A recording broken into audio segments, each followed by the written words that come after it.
Grave incidente mortale sull'autostrada A1 all'altezza di Fiano Romano in provincia di Roma. Un bus della ditta Patti di Favara con a bordo migranti partito da Porto Empedocle e diretto in Piemonte si è scontrato con un mezzo pesante. Il bilancio è di 2 morti e 25 feriti, 2 dei quali gravi. A perdere la vita i 2 autisti dell'autobus, 2 giovani entrambi di Favara, Alberto Vella e Daniel Giudice di 34 e 32 anni, uno che in quel momento stava guidando e l'altro invece che effettuava il turno di riposo. Secondo quanto si apprende, l'incidente è avvenuto poco dopo le 2:30 di notte sulla A1 nella carreggiata in direzione nord. Non è ancora chiara la dinamica, sembra che il bus abbia impattato con il tir che lo precedeva per poi ribaltarsi. Favara si sveglia con una notizia terribile, l'ennesima che sta colpendo questa comunità, ha dichiarato il sindaco Antonio Palumbo.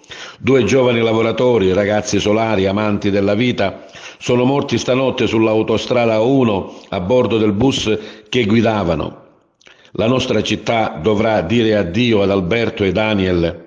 Anche io perdo delle persone cui mi legava una sincera amicizia, ha detto ancora il sindaco Palumbo. Quando le salme torneranno a Favara sarà proclamato il lutto cittadino in occasione dei funerali. Sono vicino alle loro famiglie.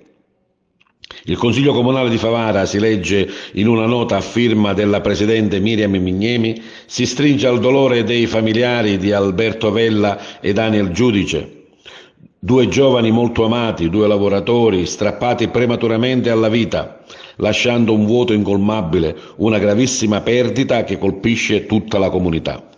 Strazianti i pensieri e i messaggi per le 2 giovani vittime sui social.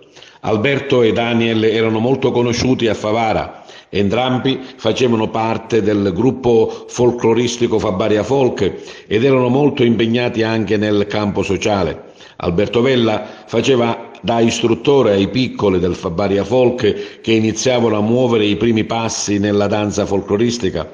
Daniel Giudice era tornato a Favara pochi giorni fa dalla Lombardia, dove lavorava come tranviere proprio per prendere servizio con la ditta Patti.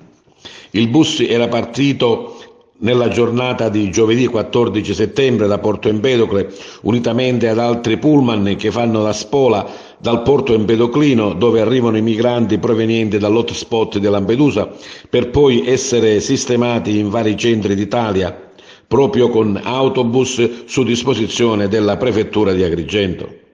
Tra i feriti, 2 sono stati trasferiti in codice rosso al Gemelli e all'Umberto I di Roma, 8 in codice giallo distribuiti in vari ospedali.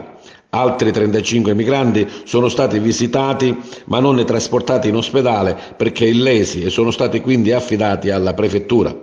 Il tratto autostradale è stato chiuso per diverse ore per i rilievi del caso e si sono formate anche lunghe code. La carreggiata in direzione nord della A1 è stata riaperta in mattinata.